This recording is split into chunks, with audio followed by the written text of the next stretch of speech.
What is up, everybody? Welcome back to another episode. So I'd like to go out and get some king mackerel today, and possibly Spanish mackerel or whatever's willing to bite. But I need to cast net some bait first, and it's pretty rough right now. I mean, look at this. This is just in the bay. We have a very strong north wind, so we got some strong waves, but the beach should be pretty flat. I'm gonna try to cast net some live bait real quick. Hopefully I can get some pogies and LYs so I can get out there and not have to sabiki. Y'all stay tuned. Let's see if we can catch some bait. I'm gonna get my cast net out. It's an 8-foot cast net.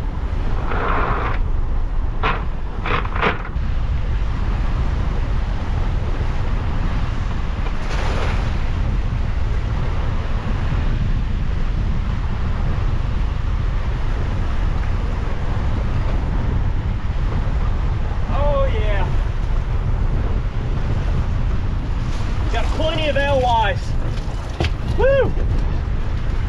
So first cast, I managed some nice scaled sardines, or LYs. I'm gonna show you real quick. That's a perfect king mackerel bait right there. It's a scaled sardine, means they have scales on them. LY, white bait, pilchard, whatever you want to call it. But I know that they're fish candy. So I'm gonna make probably one more cast. It's kind of hard to do by yourself because the wind's wanting to blow me against the bank. But let's try again. Woo.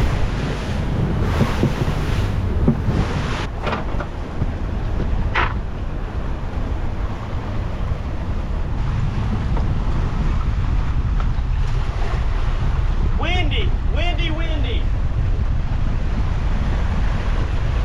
Not making it easy on me.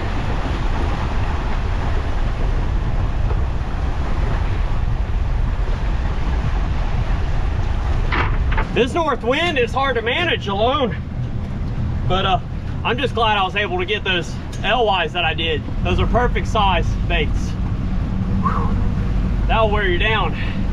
So I'm gonna put the camera up so it doesn't get soaking wet. I'm gonna get out to one of these gas rigs and I'll see you there. Alrighty, we just arrived at our first gas platform. Check that out. These things are very abundant over here outside of Fort Morgan, Alabama. So you don't really need a GPS to find the close ones. You can visually see them from land. As soon as you come out of the pass, you can see them dotted all over. So you hear that beeping sound? Most of the time that beeping sound means it's an unmanned platform. I'm not an expert, I don't work on these, but that's just what I seem to have understood. So, but my rig today is a Stinger King rig. This is some 44-pound single strand wire. It's about 20 inches of it.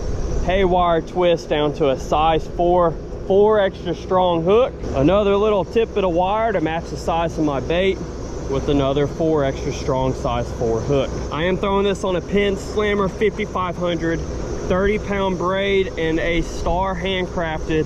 This is a 7-foot, 15 to 30 pound, and this is a live bait rod that has that little extra give in the tip so you don't throw your live bait off or pull hook. Let's get us out a live LY and quit our yapping and get to fishing. All right, let's get us a frisky live bait. So I have this scaled sardine, or LY, like I said when I caught them.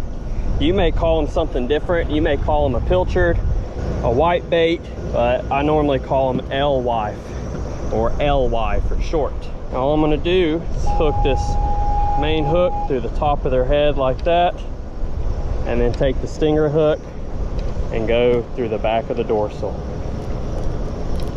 And now we have a hooked up live scaled sardine.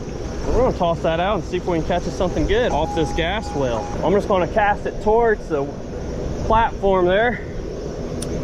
I like to start out with a pretty loose drag, and all I'm gonna do is leave the bail open, keep my finger on the line, and when something takes it, you'll know real quick if it's a good fish or not, because it'll rip that line out, and it gives it time for it to get that big bait in its mouth, and then you can close the bail. So now all we gotta do is sit and wait until we get hooked up. All right, I'm getting a bite. I was literally just about to move. Oh, fish on, fish on. I was literally about to pull in my bait and move and finally have a fish on. That is awesome. Oh, come on. Oh, shooting the boat. I hate when they do that, because then you gotta worry about them going under the boat. But here we go. I wonder what it's gonna be. Woo! I see some silver. Come on. That is fun. It's so crazy how that works, isn't it? How you literally tell yourself in your mind you're gonna pull your bait in and leave, and then suddenly you get a bite or something happens to make you stay longer. Like this. It's a little shark. Really? I really don't like dealing with these things. They're so dangerous by yourself. But that's a little shark. Feisty little thing. Come on. Not quite what I wanted, but it is something, which is fun. I do have a healthy respect for them, especially one this size. He's still really feisty. Woo! Yeah. This is why I don't like dealing with these. Come on. Get out from under the boat. There he is. He's hooked pretty good too, because I'm using trebles for king mackerel. It's really the only time I use trebles. So that's a juvenile blacktip shark. Let's see how I want to do this. But I'm going to try to pull him in the boat so I can get that hook out. But if that doesn't work, it might break.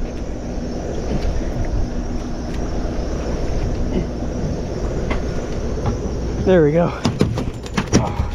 See, that's why I don't like dealing with these things. I'm gonna let this one go because first of all, it's not of size, and second of all, I don't like keeping them. I'll keep one every few years at the most.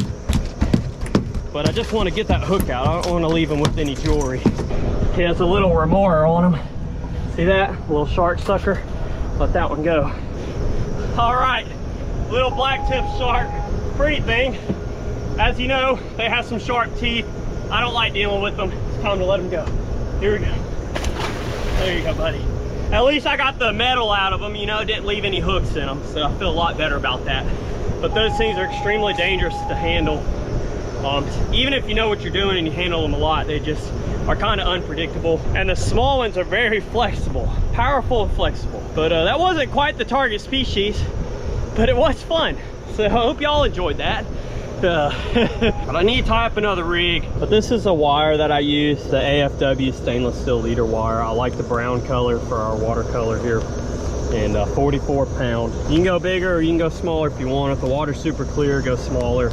If you got kind of dirty water, you know there's some real big kings around, or wahoo, they make this stuff all the way to like 400 pounds. But the 44 pounds real easy to do by hand. But they do make tools if you need to tie haywire twists, and that's all I do. And it's inexpensive.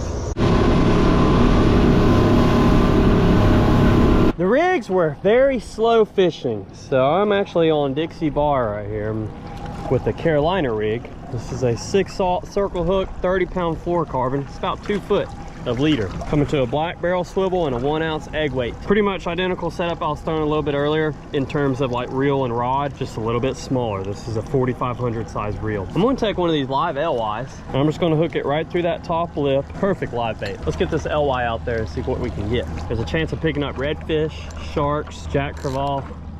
You really never know what you're gonna get over here. All I'm doing is I'm gonna set it behind my boat and just let it bounce the bottom as I drift with the tide. Big fish on. Big fish on. Smoking the drag too. Man. All right. I think that's another shark. So I don't know how much pressure I really want to put on this. But it could be a redfish too. Start pulling it in, that's all we can do.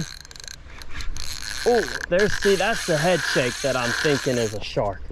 I mean, redfish do the head shakes too, but some not as violent as this. I don't know, we'll find out. It's a shark. That's the type of day it is. Shark day. A little bit bigger than, oh, wow, wow. You got a breath of fresh air there. Come on. Here he is. You'll see him. There he is. Blacktip. Oh, angry. That's what he is. Come on. Get up here. Got some power.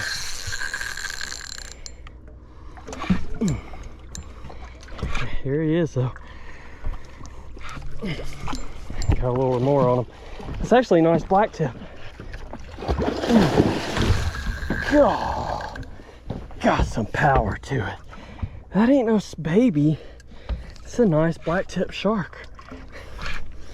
Now it's not a keeper. Well, it could be. I mean, they only have to be 54 inches. There he is. Worn down. The leader's like right there in its mouth. Nah, that circle hook. That's why it didn't get cut off. Circle hook's right in the corner. You know, this is where it's like, I mean, I'm by myself. This is where it gets sketchy. It needs to wear down a little bit. So I'm gonna try to pop them off. Oh, oh, he's like, what? You pop me off? You gonna do what?